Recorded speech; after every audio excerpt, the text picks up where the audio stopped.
జగిత్యాల జిల్లా కేంద్రంలోని పాత బస్టాండ్ సమీపంలో గల రైతు బజార్లో ఎమ్మెల్యే సంజయ్ కుమార్ అనుచరుడైన రాజు మధ్యలో కూరగాయలు అమ్ముకునే వ్యాపారులను రైతులను బెదిరిస్తూ క్రమంలో అతడిని నిలదీయగా కౌన్సిలర్ ఆరవ లక్ష్మి భర్త ఏసీఎస్ రాజు సోమవారం రాత్రి వీరంగం సృష్టించారు.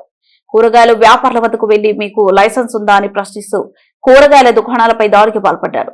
ఎమ్మెల్యే డాక్టర్ సంజయ్ కుమార్ కూరగాయల వ్యాపారులకు లైసెన్స్ తప్పనిసరిగా ఉండాలని చెప్పారని, అందుకే తనిఖీ చేస్తున్నారని వాదనకు దిగాడు. వ్యాపారులు పోలీసులకు సమాచారం అందించారు. సంఘటనా స్థలానికి చేరుకున్న పట్టణ సీఐ కరుణాకర్ కౌన్సిలర్ భర్తను అదుపులోకి తీసుకున్నారు.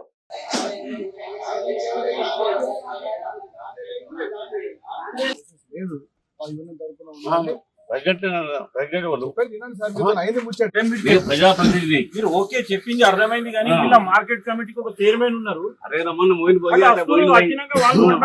మీకు సంబంధించిన మీకు సంబంధం లేని విషయం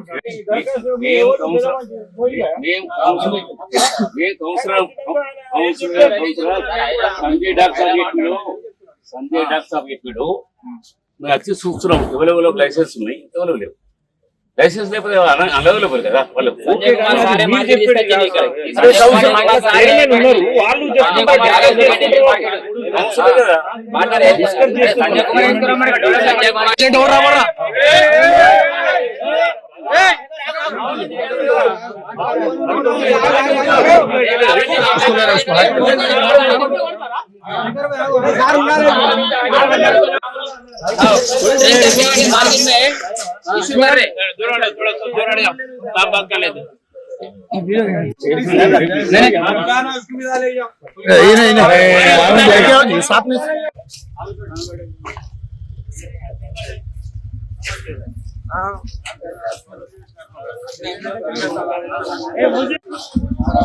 मुझे